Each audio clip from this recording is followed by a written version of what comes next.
Welcome to another episode of the Hip Hop Uncensored podcast. I'm your brother Ogai from Hip Hop News Uncensored, and sitting across from me is my co-host. What up, y'all? It's your man Sam Ant from Viral Hip Hop News. He in the building for a very special edition of the Hip Hop Uncensored podcast. We got a special guest in the building. We got the good brother Craig Brodhead on the podcast. How you doing today, family? I'm all right, my brother. How you guys doing today? Thank you for having us. The pleasure is ours, like we said, brother. Thank you for coming on and sharing some time with us this afternoon on the Hip Hop Uncensored podcast. So let's get right to it. We usually like to ask our guests how they feeling, but obviously this is a little different because we just lost an icon and you lost a very personal friend. So given the loss of DMX a couple months removed, how you feeling? Man, still kind of, I was speaking with his fiance last night, like we're still in disbelief, It's like you go through stages where, it hits me. Most days I'm on a mission, and that's to continue his legacy and to take care of his children. You know what I'm saying? To build his brand, take care of the children. So what I've done is, instead of grieving, is I've engrossed myself in work. So that way, it's like I'm on a mission. And so I guess the true answer is I really haven't even grieved yet. It still hasn't hit me. Yeah. Even after going through a memorial service, a funeral, a burial, it doesn't seem real because we had so much planned. And he was really looking forward to, the next chapter and next stage of his life. Yeah. Right. And I heard you talking earlier with somebody you were doing an interview with, and you were talking, more so about the last years of his life that DMX was, just trying to become a more refined, better man. Can you take us back and talk to us about, the last few years of his life and what he was trying to accomplish? I mean, the last few years of his life, he was really doing a lot of introspection. He was examining himself. Matter of fact, like when we went to Nashville to begin the album, although we knew we were going there to start the album, it really wasn't about music. In the beginning, it was more about him and just getting in the right space mentally and emotionally and spiritually. And I knew anyway that would be the best way. Just knowing him is where, even for musically, for it to come out the way it should, and for him to get his voice back, that energy back, I knew that he needed to be in space. So we spent a lot of time discussing whether it was family, whether it was different challenges in his life, whether it was his childhood. He spent a lot of time reaching out to those over the last couple of years, whether it was his children, the baby mothers, his mother, his father, like rectifying situations and being the bigger man and letting bygones be bygones, like moving forward. I mean, one thing he said was like, I'm gonna be 50. I can't keep making the same mistakes over and over, And so he was really, really in a great space. That doesn't mean he didn't have his challenges, but he was in a great space. And I think he said it best on that interview with Nori, where he said, it's not that the devil's not there, but God is more present. Mm-hmm. You know what I'm saying? And so that's what makes it would have been tough anyway, but what makes it even tougher and hurts even more losing him is that I knew the direction that he was going into and the small steps and changes he was making. Reaching out to baby mothers and saying, you did a wonderful job raising our child, and moving forward, I want to make sure I do more and I'm there more. And, we had gone in, and that was really the focus. Even though we were doing the album, the focus was his children. And we had just entered into a production company to do a reality show, basically with him on a family vacation with his children, repairing his relationships, and also introducing many of them to one another for the very first time, because they didn't know one another. A lot of them didn't know one another. So that's where he was at. Like if he had it if it was up to him, he wasn't even really technically into doing music, acting, or anything anymore. He wanted to retire. He wanted to really focus on himself, his children. He had planned on moving south. We had just found he had switching up on dogs. We just found one of the top breeders of Presa Canarios. That's what he was into. And he wanted to start breeding those, so he was like in a different space, So that makes it a lot harder too, because I know where he was going and wanted him to, we wanted to live a better life and be a better man. Right. Now you, to add on to that a little bit, you talked about him being tired, growing tired of the industry. Can you talk about that, expound on that statement a little bit more? He loved to create. He was always writing on his own.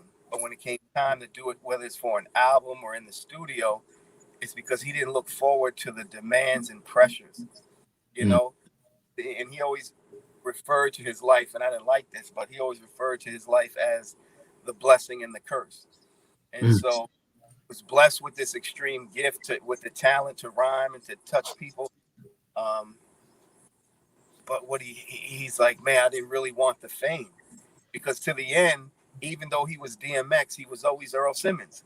Like, he didn't change much. He was that's why the fans relate to him so much and so dearly, is because he didn't like the demands on his time. He didn't like having, people telling him what to do. He was at a space where he felt he put in enough time, but, financially, basically, we were starting over. And so, we had to do music. He had to do a new album. He did some acting in some recent movies he had small parts in, but he really wasn't looking forward to the grind again. He had been through a lot in life, besides just in life. So he wasn't looking forward to the spotlight again. Proud of the music. He was proud of the collaborations he did. I know a lot of people are questioning, whoa, he's never done this. But he had also realized that he had been away for a while, that technically he hadn't had a hit in 17 years. The Grand Champ album came out in 2003, Where the Hood At and Get It on the Floor, and so it was more reintroduction album. But, we have a couple more albums on the way where it's more message music and it's him, and he was very proud of that, Indeed. Let me ask you this on a lighter note, because we live in a small area in South Jersey. And I remember driving through one time, one of our small towns, and I'm going by my son's barbershop, and I see this brother get out the truck, and I'm like, oh shit, that looks like DMX. So I'm driving through town, and my man that cuts my son's hair puts a picture up on Facebook cutting DMX. I'm like, oh shit, DMX is in our town. And then I seen him with some good brothers out in Atlantic City. So it seemed like DMX was around our area a lot. We were very excited because we were hoping one day we would have him bless our studio and grace our presence with a great conversation. We were working towards that. What was he doing out here, if you don't mind me asking? Did he have business out here in South Jersey? It's crazy to see him out here. That we actually went a few times to Atlantic City for a while, almost like a getaway and a respite to clear his head. And it's crazy. One of my favorite stories, tell you how sharp he was and how introspective he was being lately, is we were in Jersey and we're at the hotel and we're actually in the process. He hasn't signed the Def Jam deal yet, but he was a little upset about, some of the terms of the deal, whatever, and questioning, am I going to sign this or not? And so it was really on his brain, and it was bothering him. So really, to give him a different perspective, I said, listen, trust me, I get it. You're DMX. But let me give you their perspective. And it's basically what I said earlier. I said, you haven't had a hit in 17 years.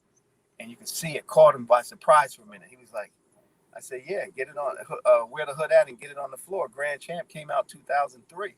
Mm-hmm. And he's sitting in the suite. And he's like this. He's just speechless now. I said, so understand, it's not disrespect. Today's businessmen who are up here at the labels are looking at it like, no, we believe in you, but at the same time, you're not current. And so I said, so just think about that. Don't know, because, he was taking it all as just complete disrespect. They don't believe in me. And I said, nah, some of it is business. And so I said that, and he got quiet. So I walked away to my side of the suite, and I'm sitting there. About a half hour later, he comes over, and he says, and I'm sitting at the dining room table in the suite, and he says, Craig, you see that? And he tells me to look out the window. And I said, yeah, what? He said, you see that vacant building over there? And I said, yeah, I see it.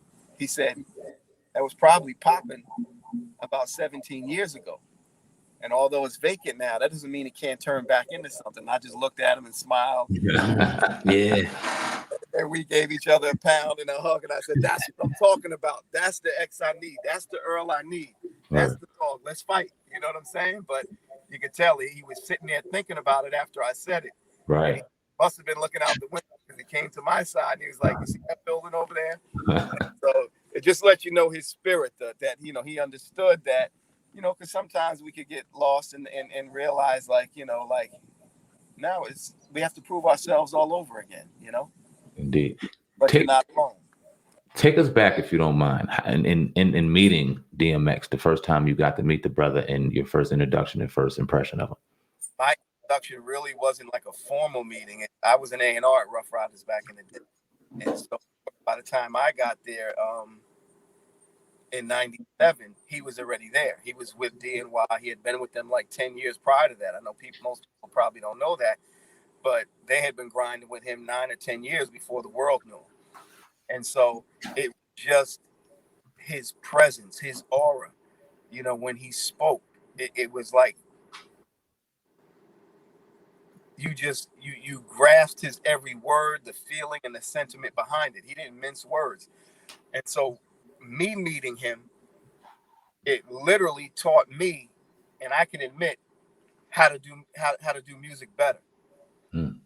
Because up until that point, this is me now in hindsight looking, is I was always worried about just the lyrics, the flow, the bounce, but never realized that other aspect of music is that believability. Because something can sound good. He taught me that, to start listening and be like, oh yeah, you sound all that, but I don't believe you. Like, you're lying. So what he taught me about music, and my greatest experience, watching him in the booth, the raw energy, because he acts it out. He's not just behind the mic spitting. He's there acting it out with his entire being. And so that's why his words are so powerful, because it's the words are translating through his entire being. You know what I'm saying? So my greatest experience was seeing him in the booth back in the early days, and that hunger.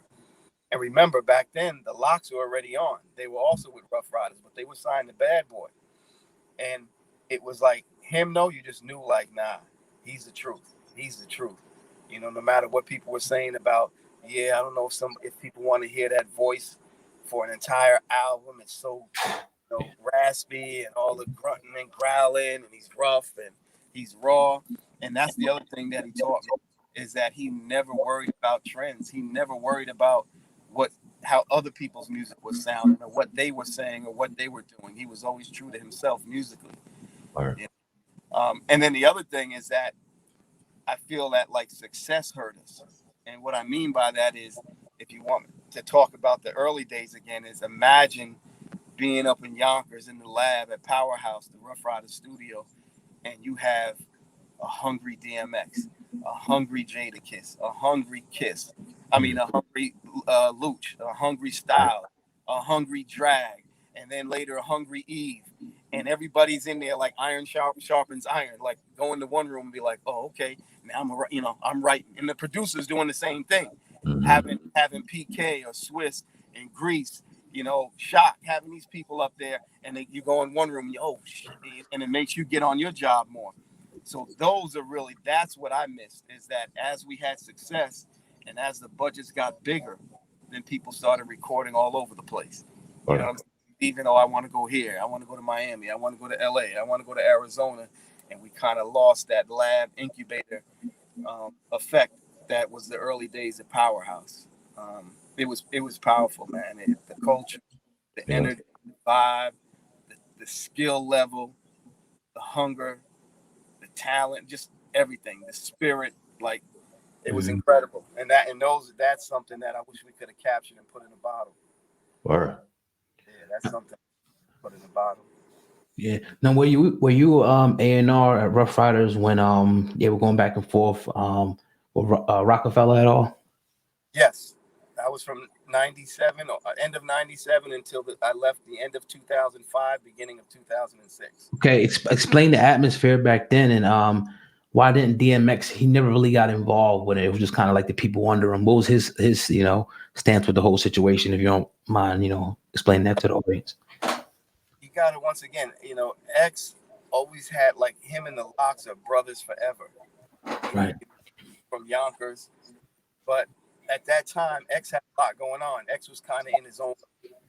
You know what I'm saying? He had not only was he a rock star because of music, he then had number one, on the box office, and he was around less and less.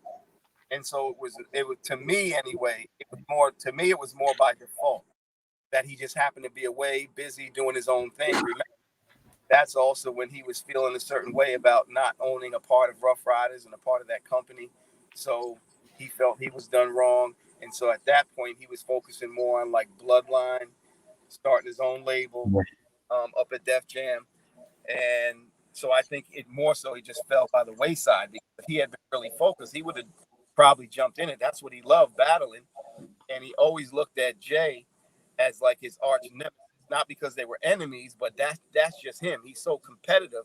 Right. That he looked at him like, okay, that's the top one, then that's who I'm against. You know what I'm saying? That's who I'm done. And so I just think it just was coincidence and circumstance that he was going through his own issues with Rough Riders at that time, and then also was focusing more on Bloodline, and his own career with movies and everything. So he wasn't, like I said, less and less did you see him up at Powerhouse, because we were always doing his albums in a different city somewhere else. So I think it was just a matter of him not being present. What was the atmosphere like back then? Because for us, it was great for the fans to get to see that, because I love both of them, Rough Rider and Rockefeller. What was the atmosphere like being an A&R at that time, and how was the competitive, beef between those two? Kiss is what it is. So Kiss is what it is. He's one of the most lyrical, and not to take anything from being them too, because we know they're raw. But quite honestly, for us, it was more, meaning now on the business side for DY, at back then, Ice Pick J, God bless the dead, and myself, it was more the art, but also we also knew, remember, coming after the whole Pac and Biggie thing and East Coast, West Coast, we knew how serious it could get so quickly. And remember, Rough Riders, like one thing we prided ourselves on was being the streets. Like, we weren't industry, we didn't talk about it, and so there were a lot of meetings behind the scenes, like that D set up. We got Kiss and Beanie together in the city one day so that it wouldn't get out of hand. Not from us, but like the peripheral. You know what I'm saying? Like, we could take it as good competition, and it's a part of hip hop battling. But we also know where it could go. And so we had the presence of mind to make sure that it remained just that, and that it didn't spill over into something that we couldn't take back. You're sitting here sharing these memories, and then, like my cousin said, as a kid, this was like iconic to watch. And now sitting here as adults, it's hard to even. It's actually easier to go, wow, holy shit! Like, what did we were in the middle of iconic shit in history. And when you talk about Rough Riders, when you talk about The Rock, when you talk about what who else am I thinking about? What Bad Boy had going on? Then you go down south, what Master P had going on, and Cash Money, and you go down to Miami, what they got going on over there. Right. All these collections of great independent Black labels under obviously bigger labels and things like that, but then a collection of great rappers and artists too. In Rough Riders being one of the top ones in one of the top markets in New York, how was the competition with amongst each other to say, no, we got to be the number one with the Rough Rider albums coming out, the compilation albums and things like that? What was the competition like in-house?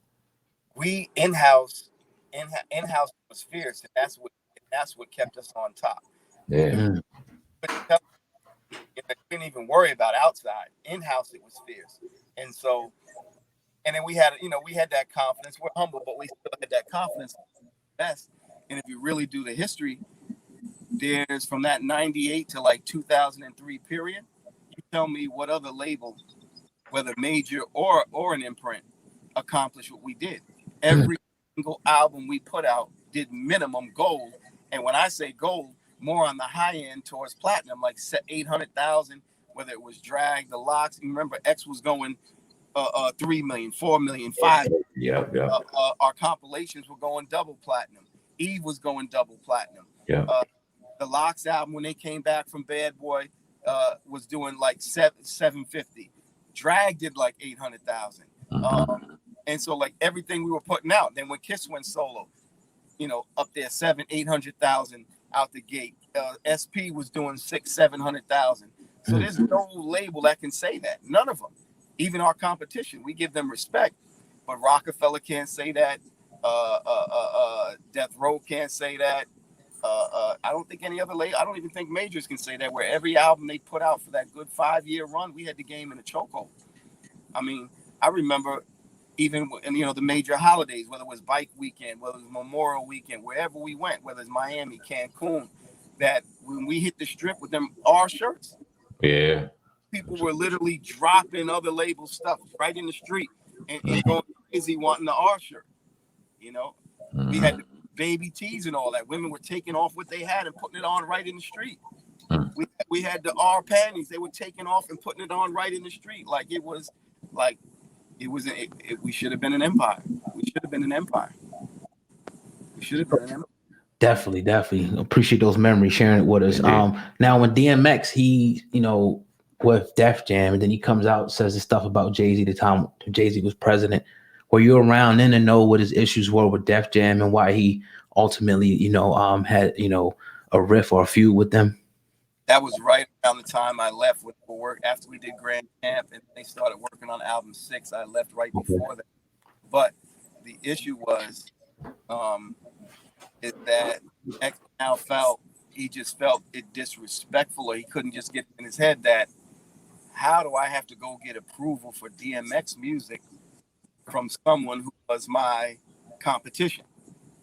Oh, okay. And he's like, and it's a different style of music we did, that Rockefeller, except for Beanie and them, came in more on this, Pop and Chris style, on yachts, on boats, success, all that. When he just came out rugged and raw, and he's like, how can we go? He just didn't sit well with him. And then he felt that his album was being sabotaged because at one point, I know Hov listened to it, was going yo, it's crazy. And then he's hearing how they say, oh, nah, we still got to search for a single. And so that's what it was. And then he's just stubborn. He's stubborn. At that point, he said, nah, I don't want to be here anymore.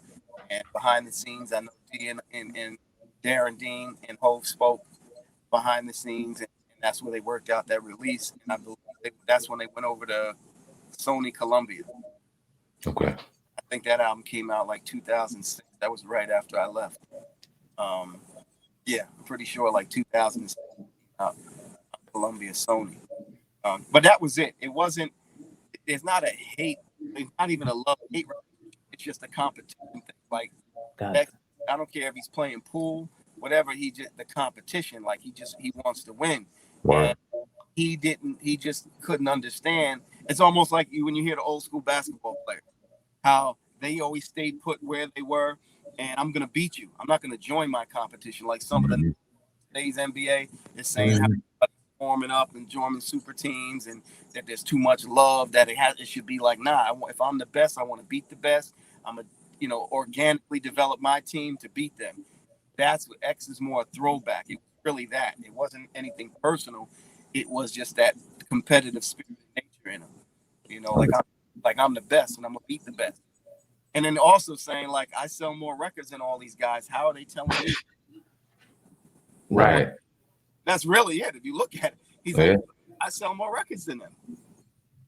How are they telling me what to do? Right. So that's part of it as well. So let me ask you this: you leave Def Jam about what you said, 04, 05? I left Rough Riders into 5. He left Def Jam probably like that 5, 6 as well, because I know that album came out 2006 on Columbia Sony. Got you. So after that time, did you guys disconnect, or were you guys always together? And if you did disconnect, when did you guys link back up? We disconnected because I disconnected from everyone and regarding music. They were. I kind of made a list of bands. I made a list. It was myself, DNY. We're at the office. I demand at that point. I had a family. I got married young. My ex-wife and I, we have 6 children, and we were so successful that I was like having a telephone conversation. And that's before the days of FaceTime. Yeah. At least that would be easier. You know what I'm saying? You're saying one. So it's like daddy. And so, so I had to do what I had to do. So I made a list of fans. And, while I was like, Craig, we're family. We built this together. I said, I got right up. I said, shook hands and said, I hope you make another 100 million. I'm gone. I walked away and didn't speak to anybody for 10 years. Wow. I literally just walked away, did what I had to do with my children, because they were all getting high school age. And it wasn't until 2016 that an investor came to me and was like, listen, I want to put on a concert.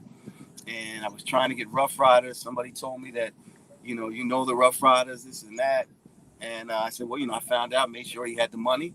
And then I just picked up the phone, got in my car, drove down, met with X, the Locks and all that. Oh, shoot. It's like we didn't miss a beat.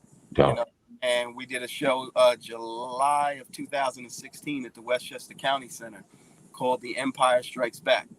And so that was a while because for some reason people couldn't get them together to perform together. And after that show is when I was able to get the Live Nation deal where they were doing that Rough Rider reunion 10-city tour. And after the third city, that's when X got arrested because of the tax evasion charges. So that stopped that tour. So while he was locked up, we reconnected in 2016. And then while he was locked up, his manager at that time, Pat Gallo, had said, yo, X told me to reach out to you, want you to come back and work with us and da-da-da. Then he came home. I came down, met with him, and then from there was history. We got back together and, started focusing on him, business organized, for that several year period. Well, really more than several years, probably a good 15 years. He kind of was just in limbo, going through his personal trials, tribulations, struggles, legal struggles, financial struggles. And so we kind of charted a path for basically what would amount to a comeback and then kind of elevating his brand and putting him in a position where he didn't have to, perform shows to make money. Like we started talking about different TV opportunities. We mentioned the family show where he would have been the fatherhood show where he would have been an executive producer. We have a cartoon concept that he would have been an executive producer, an animated show, a graphic novel / kind of an urban Marvel character that we partnered with a woman named Laura Schechter on, and is still in development. So we were doing more things behind the scenes for him to kind of remove himself and use his brand instead of him, instead of him having to rhyme, him having to perform, him having to act. We set on a course where, okay, this album we're going to do 2 albums and a gospel album, and then you can retire from music, and then, do more different film concepts that I really can't say because we're still going to work on them, which are like different people's life stories that are inspirational and almost revolutionary, like real urban type stories from people in the community.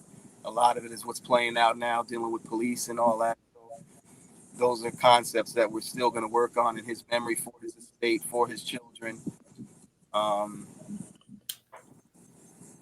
And so, that's where we're at. That's where we were at. That's where he was at. Because he just, like he said, if he had it his way, he'd be on his porch in a rocking chair, surrounded by his dog, his kids, his dogs, and his cars. Sure. Yeah, definitely. Now, did you executive produce the Exodus album? Did I hear you say that? Well, he brought me back to executive produce it. Okay. Came on board, so I ended up co-executive producing it. He actually started the album in Nashville. I'm not sure if you guys have heard this story, but when COVID was announced, March of 2020, he was like, man, we can't get caught here. I'm not going to be stuck inside this house. And so he was concerned about the airports and everything shut down. And so he panicked a little bit, was like, nah, but we can't get a rental car because I need to be relaxed and stretch out for that time. It's like 14-hour ride. So we rented an RV. And Earl, his new road manager, Jones, who's known as Jungle, and myself, we just jumped in the RV and drove straight to Nashville. And we got down there. We rented an Airbnb right on the outskirts of Nashville. It was a farm, I think like 100 and some acre farm. There's only 2 other homes on the entire property. They had horses, they had miniature ponies, dogs, labs, and that's where we started the album process. And did a lot of writing. We had tracks sent to us. We had a bunch of beats, and got in the morning writing. Going late in the studio. And then that's when we had to then go do verses. So we were down there for about 4 months, and then we went to verses with Snoop in July 22nd. Mm-hmm. And so a couple days before that, we flew out to L.A. and we did the verses battle. And I think that from the Nashville experience, we had gotten him into a real good space spiritually, mentally, emotionally, and he was ready to go. But it was still something you could tell that was nagging at him. And I think that versus battle kind of opened his eyes to the other thing, because I think that he still was questioning whether the people would still, even though every day, there wasn't a day we weren't in public where people weren't coming up to him, hey, your music changed my life. Your music saved me. I mean, people have even said, there was one woman, I think she was like probably in her late 20s, and said, listen, my daughter wouldn't have a mother if it wasn't for you. I was suicidal and your music changed my life. Besides brothers coming up and saying, listen, you got me through the toughest bit of my life. I did 10, I did 20, whatever. And besides all of that, I think he still questioned, did people truly, truly, truly love him? Because most of his life, he was always searching for true love anyway. And I think that when he saw and felt the love with that versus battle, it really started kicking in like, yeah, I still got it. Yeah, the people still feel me. And you could question that and be like, wait, not DMX. Like, people, but you got to understand, even when people would come up to him and say, like, you saved my life. And he said to me one time, he said, you think that if I heard that, it would make me feel good, that it would be like a blessing, a compliment. He said, I'm conflicted. He said, because I'm like, I'm not worthy. He looks up and he would be like, God, why me? Because it was a tremendous burden. Because remember, here's a man where everybody around him is coming up to him. Fans are coming up to him, telling him how he saved their life, changed their life through his music. And then remember what he must be thinking to himself, like, well, damn, how can I save everybody else but me? Damn. So that's a tremendous pressure. He kept saying, God, why me? Why did you put this on me? Like he would be in tears.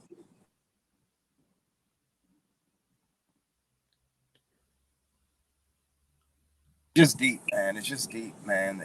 He's a deep brother. He was a God-fearing man. And one thing he taught us was that you don't have to wait to be perfect for God to use you.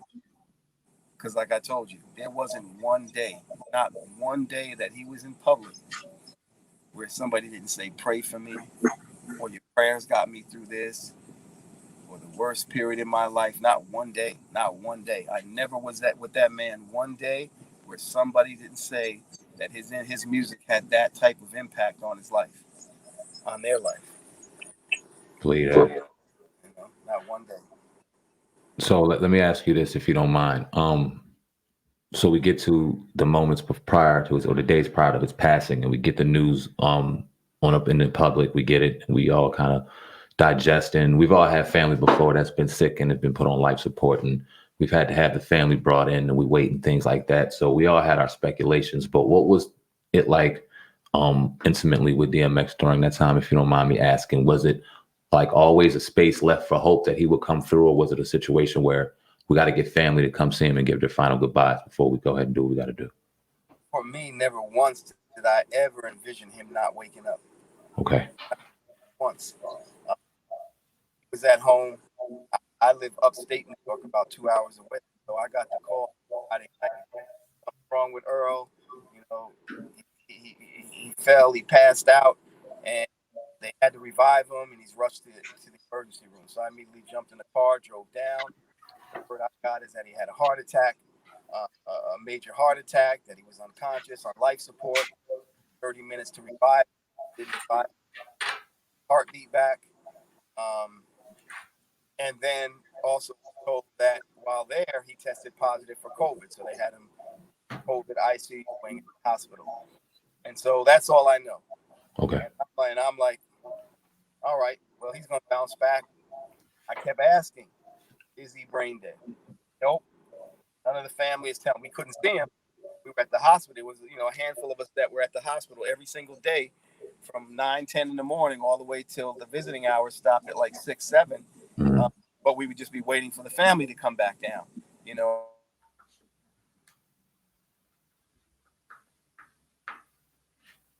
They're fighting with him. And so at no time, and I would ask every day, like, hey, what are they saying? No, it's still grave. He's still on life support. But nobody would tell me what was going on. I didn't find out what was going on until, as far as, him being brain dead, his organs failing, until late that Thursday evening before he passed. Now, remember, the whole time we're outside, there's a small crew. There's, Darren Dean is there every day with me. One of his close friends, Al, we were there every day. And we're trying different things. People are reaching out to us in the medical community. I flew in holistic doctors from LA and Vegas to try different approaches. I was on the phone with stem cell research doctors that were willing to take the case. We were trying to get them transferred to other hospitals. That was when I found out that basically either whoever from the family was talking to us didn't understand what the doctors were saying or were lying to us. Yeah. Because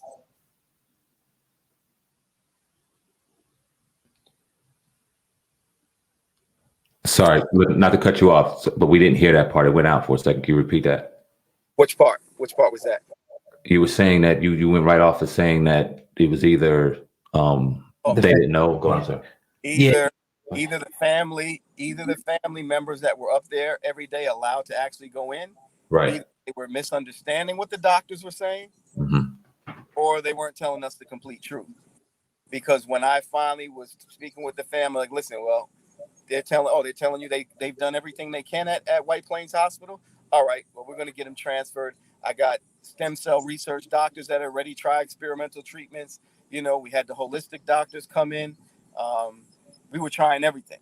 And so I found a hospital that would transfer him. I said, I explained what I knew anyway.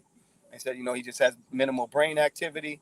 And it wasn't until that hospital, the doctors from that hospital spoke with the White Plains doctors. And then they called me back, meaning the new hospital, and said, Craig, we're sorry, we can't take him. I said, what do you mean? They said, well, what you told us is in fact his condition. I said, what do you mean? And it was that Thursday he passed. His organs failed. That was that Friday morning. That Thursday evening is when I found out that they told me that, no, Craig, there's no brain function. And I was crushed and still was like, listen, I can't. I know there's going to be a miracle. We'll rent an Airbnb, and the doctor said he'll come there and try stem cell research, anything. But that was me not taking the impact of what I was just told. That was me just having the ultimate faith and hope that he was going to come out of it.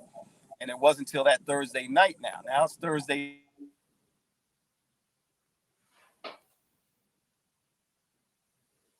The health organization called me and said, listen, I got the leading cardiovascular surgeon from Emory University. He's going to give you a call. So we hung up. He called me, explained the situation. He said, listen, Craig, the only way around it is to say you want a second opinion on the diagnosis of him being brain dead. And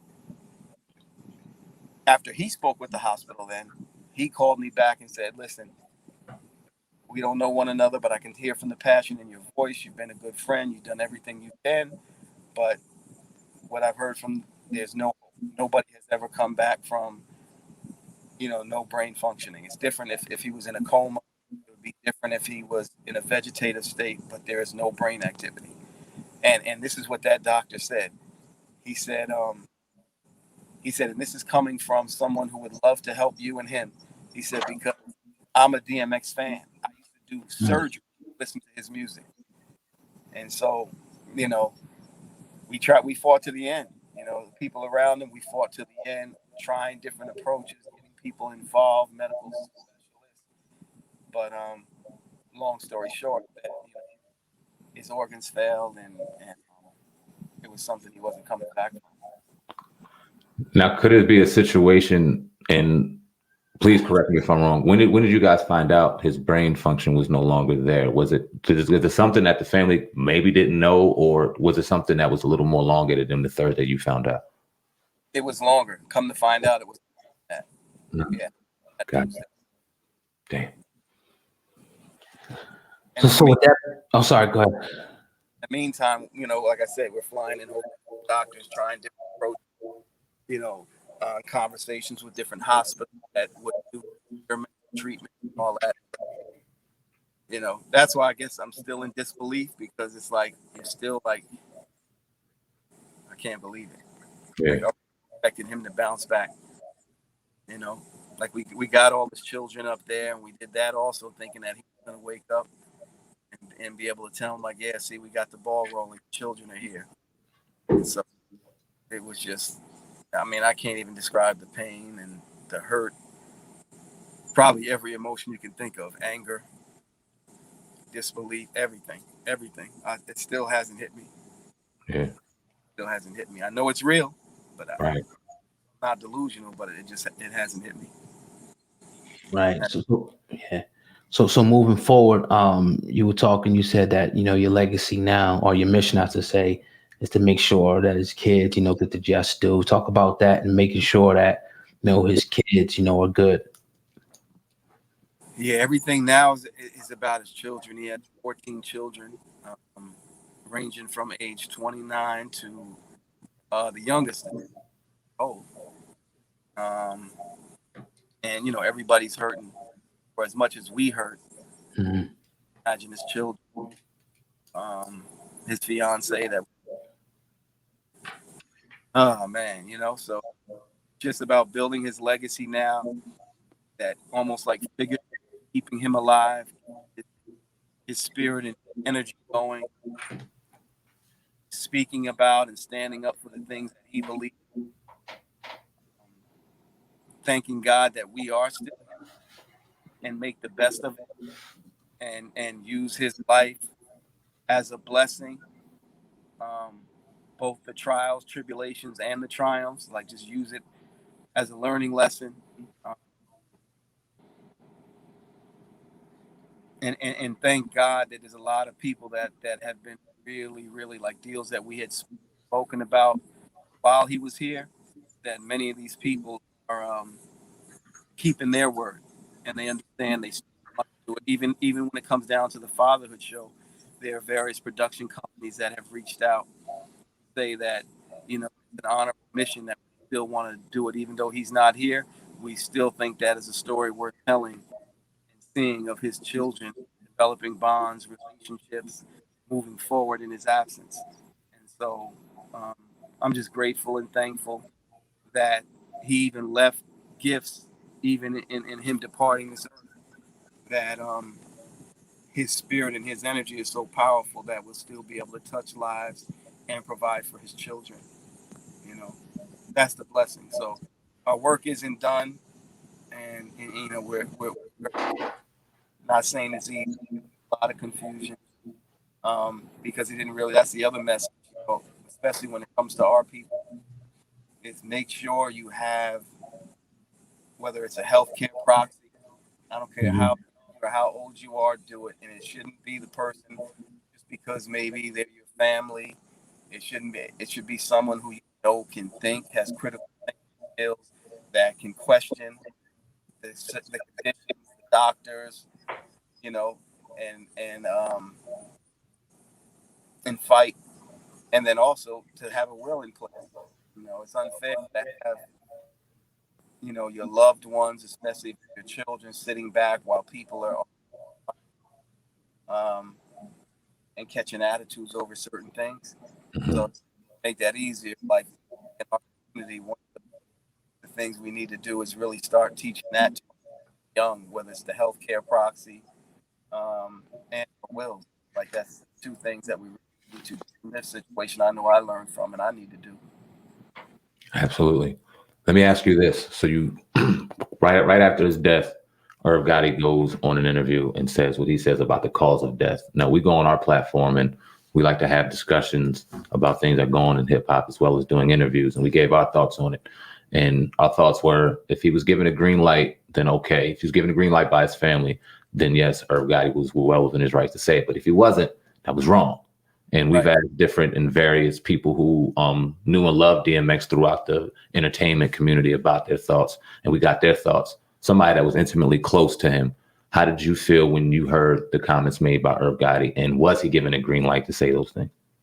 I know to me, it was definitely wrong. If he did get a green light, I don't know who he got it by, because, like I said, to this day, all I know, I seen any toxicology report, so I'm not sure who gotten that green light or information from. All I can tell you consistently is that he had a massive heart attack. He did test positive for COVID while he was there at the ER. I know he had been coming. Now I found out that he was exposed to COVID 2 weeks prior to that, because there was a couple they went out on a date with, and when they called him a couple of days later and said, "Hey, you guys should get tested," I think it was about 3 weeks before this happened. And his fiance and him, they told me they just like lost a little bit of their sense of taste. They were a little achy for about 4 or 5 days, and then they were fine again. So that's the extent of what I know. I spoke to him that Wednesday, and everything was fine. But as far as what Irv is saying, even when people come to me and ask me about like drug addiction and stuff like that, I can tell you he was in the best space of his life. Yeah. I can also tell you that when people try to talk to me about drug addiction, like to me, when it comes to him, people talk about drugs too much. Really, what we should be talking about is mental health. Because this is a man that dealt with a lot of childhood trauma, adult trauma, in addition to addictions. You know, whether it was anxiety, depression, um, suicidal thoughts, multiple personalities. Like Earl dealt with a lot of that, and we were encouraging him, and we ended up doing like almost our own therapy with the small group of us, with Jungle, myself, him, and the videographer, because we had a videographer with us the last year plus, while we were on the road, and we just ended up doing a lot of impromptu, just like getting stuff off his chest, and I could see him and his load getting lighter. But I think in the end, what he continued to struggle with was what I said earlier, which was, put it like this: he also spoke with his father, and we visited his father a few times, and he who he was estranged from. Mhm. One of the things that sticks out in my head most is he told his father, he said, "Listen, Dad," he said, "I'm getting too old to be holding grudges. Like, we have to get to know one another." And he said, "Because what I'm realizing now is I only know half of me. I know my mother. And so I've been struggling with my own challenges, trying to figure myself out. Maybe the answer to me figuring me out is in you. So we spend more time together. If I get to know you better, maybe something will click in me to help me heal myself." Word. And that is where, that in a nutshell, that conversation is where he was in life. He was trying to figure it out. He was trying to figure himself out. He know what he meant to other people, what his music or his words had meant to other people, but he was trying to be that for himself. He was constantly searching what in self-love, you know? And so I feel that's the message of life is another thing in our community is to embrace mental health awareness. Therapy doesn't mean you're crazy. There's nothing wrong with you. You know, we've been through a lot as a people. Besides our individual struggles that each one deals with growing up in our different experiences, as a people, we've been through a lot. It's traumatic, but we're taught, you know, boy, stop crying. You know, Yeah. don't talk about it. You know what I'm saying? Hide it. Get over it. Mhm. And so I think the biggest message that we need to be more aware of, and look for the signs as well. You know, and reach out to one another, And like I can say with a clear conscience, open heart, that Earl had people around him at the end that really, really, really were reaching out to him, there for him in a non-judgmental way, and we're trying to help him work through things and he was doing it himself. Like, it wasn't us prodding him; he was doing it. We were following his lead, you know, because he was looking forward to the rest of his life being the best of his life. Yeah. You know, he was. He really was. He really was. He just wanted to. I'm telling you, the man just wanted to retire and spend time with his children, his dogs, and his cars. That was it. He was tired. He was tired. He's been through a lot. Yeah. Appreciate you sharing that. Yeah, definitely. Now, my last question to you would be, obviously you can't speak for him, but if you were to speak for him, what do you think DMX would want his legacy to be? You know, you being around him, you could tell that he had an impact on you from the words that you're saying, but what would you think he would want his legacy to be, you know, after he passed away? I think he would want his legacy to all things are possible through God, and that don't listen to anybody. You don't have to wait until you're perfect to serve him. That God can use you in the condition and the state that you are right now, that you can be a blessing to others. Mm-hmm. I think he would also say, learn to be a blessing to yourself first.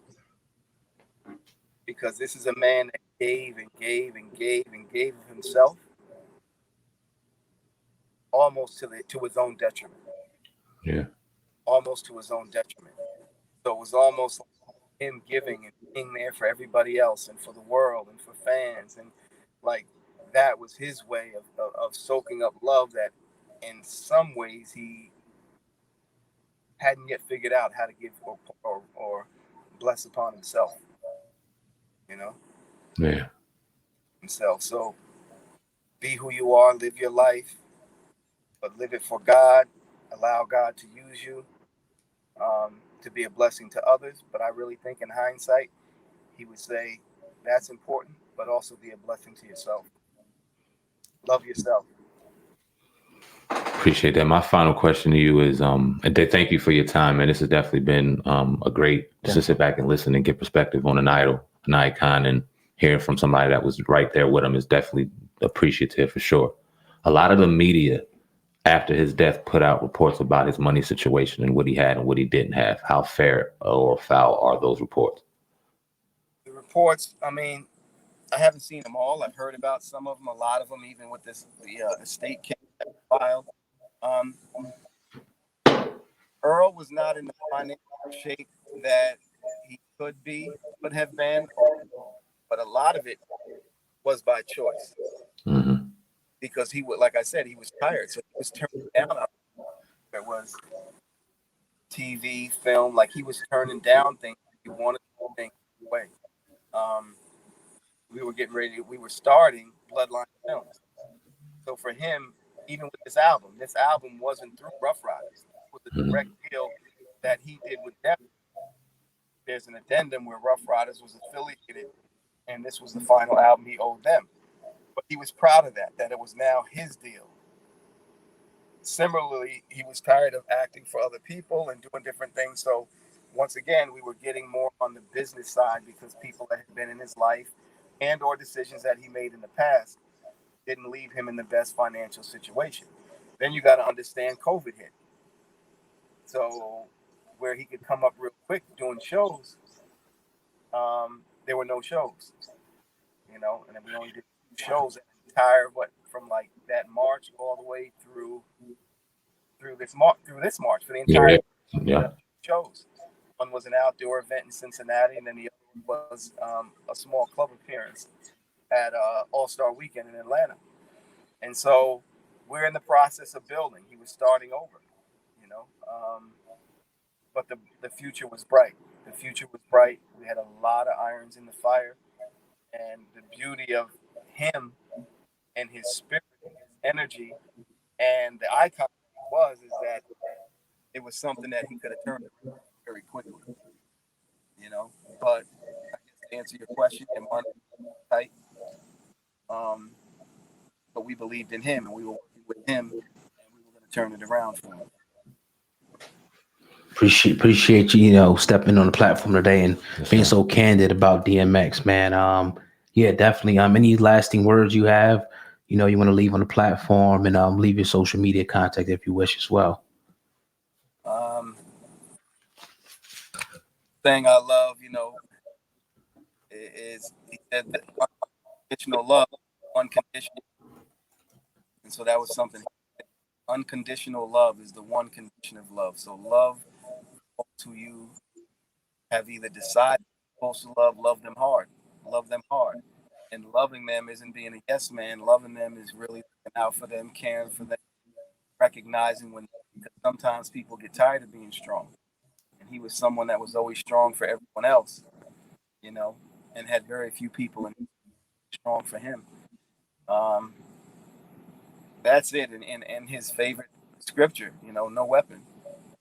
The weapons will form, but they won't prosper if you're in obedience, you know. So I guess probably one of his lasting saying is obedience is better than sacrifice. And his life is an example of that, you know. Obedience is better than sacrifice. We have Mr. Craig M. Brodhead on Hip Hop Uncensored podcast, and so we definitely appreciate you and your time sharing about the legendary DMX, like we just alluded to. Thank you very much, sir. It's been an honor. Salute. Thank you. I appreciate you, brother. We appreciate you. Take it easy, man.